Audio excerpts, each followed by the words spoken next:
న్యాయం అందరికీ ఒకటే, చట్టం ముందు అందరూ సమానమే. ఇది తరచుగా చెప్పే వ్యాఖ్యలు. కానీ ప్రస్తుతం తెలంగాణలో ఇది చట్టం ముందు అందరూ సమానం కాదు. కొంతమంది ఎక్కువ సమానం, మరికొంతమంది తక్కువ సమానం. ప్రస్తుతం రాష్ట్రంలో నడుస్తుంది ప్రజాపాలన కాదు, పెద్దోళ్ళ పాలన అనే విధంగా రాజకీయం నడుస్తుంది. ఇంతకు ఈ రాజకీయం దేని గురించి అని తెలుసుకోవాలనుకుంటే ఈ వీడియోని పూర్తిగా స్కిప్ చేయకుండా చూడండి. తెలంగాణ రాష్ట్రంలో అత్యంత సంచలనమైన కేసు బండి భగీరథ కేసు. POCSO case. ఒక అమ్మాయి మీద అత్యాచారానికి పాల్పడి ఆ అమ్మాయి మీదనే అనేక ఆరోపణలు, నిందలు చేసి ఆ అమ్మాయి కుటుంబాన్ని వేధించిన సంఘటన ఈ రాష్ట్రంలో అత్యంత సెన్సేషనల్ గా మారింది. ఆ తర్వాత 10 రోజుల వరకు కూడా 24 గంటల్లో అరెస్ట్ కావాల్సిన బండి భగీరథ 10 రోజుల వరకు కూడా దొరకకపోవడం వెనుక ఈ రాష్ట్ర ప్రభుత్వం నిర్లక్ష్యం ఉందా, లేకపోతే కేంద్ర ప్రభుత్వం అండదండలు ఉన్నాయా మన అందరికీ తెలిసిందే. కానీ ప్రజల నుంచి వచ్చిన ఒత్తిడి, ప్రజా సంఘాల నుంచి వచ్చిన డిమాండ్ తోటి చివరికి ఆయనని అరెస్ట్ చేయక తప్పలేదు. అరెస్ట్ అయ్యాడు. కానీ అరెస్ట్ అయిన తర్వాత ఇప్పుడు 45 రోజుల్లో బెయిల్ వస్తుంది. బెయిల్ రావడంలో తప్పేంది? ఇంకా బెయిల్ రాకుండా అక్కడే ఉండాలా అని మనం అనుకోవచ్చు, తప్పలేదు. అయితే ఇక్కడ ఒక చిన్న ట్విస్ట్ ఉన్నది. ఇప్పుడు బండి భగీరథకు బెయిల్ వస్తుంది. సాధారణంగా కాదు, సాధారణమైన పరిస్థితుల్లో కాదు, కేవలం 45 రోజుల్లో బెయిల్ వస్తుంది. బెయిల్ వచ్చిన తెల్లారే బండి సంజయ్ కేంద్ర మంత్రిగా ఉన్న ఆయన బర్త్డే, తండ్రి బర్త్డేకు వచ్చే కానుక కొడుకు బెయిల్. ఈ బెయిల్ కానుక ఇస్తున్నది ఎవరు? ప్రభుత్వమా లేకపోతే న్యాయస్థానమా?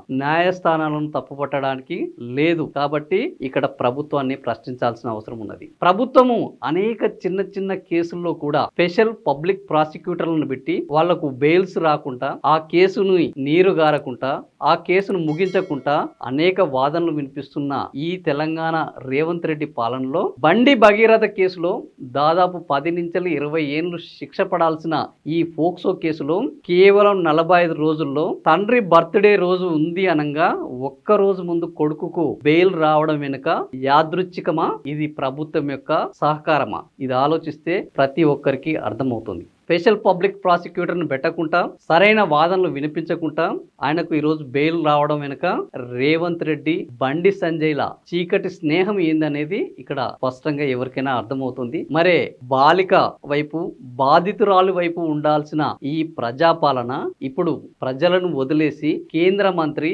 బండి సంజయ్ వైపుకు ఎందుకు ఒరిగింది అనేది మనం అర్థం చేసుకోవాలి. కాంగ్రెస్, బీజేపీలు బద్ధ శత్రువులు. మరి బద్ధ శత్రువులలో ఒక ఆయన కేంద్ర మంత్రిగా ఉండి, ఇంకొక ఆయన రాష్ట్ర ముఖ్యమంత్రి ఉంటే కేంద్ర మంత్రి కొడుకు బెయిల్ ఇచ్చి తండ్రి బర్త్డే గిఫ్ట్ ఇవ్వడం వెనుక వీళ్ళ యొక్క రహస్య మైత్రి ఏందనేది ప్రజలు అర్థం చేసుకోవాలి. సో పొద్దున్న లేస్తే ఒకరి మీద ఒకరు నిందలు వేసుకుంటూ, ఒకరి మీద ఒకరు తిట్టుకుంటూ ప్రజల ఆలోచనను మార్చే డైవర్షన్ పాలిటిక్స్ చేస్తున్న రేవంత్ రెడ్డి అసలు స్వరూపము ఏంది అనేది ఈ బండి భగీరథకు బెయిల్ రావడము, అది బండి సంజయ్ బర్త్డే గిఫ్ట్ కావడం వెనుక ఈ ప్రభుత్వము ఎవరి వైపు ఉన్నది, ఈ ప్రభుత్వముకి నిజంగా బీజేపీ శత్రువా మిత్రువా అనేది స్పష్టంగా కనిపిస్తుంది. నిజంగానే నేను చెప్పే వాదంతో మీరు ఏకీభవిస్తే మీ అభిప్రాయాన్ని కామెంట్ల రూపంలో తెలియజేయండి. నచ్చితే నలుగురికి షేర్ చేయండి. బాగుంది అనిపిస్తే బెల్ బటన్ నొక్కి సబ్స్క్రైబ్ చేయండి. Thank you for watching this video.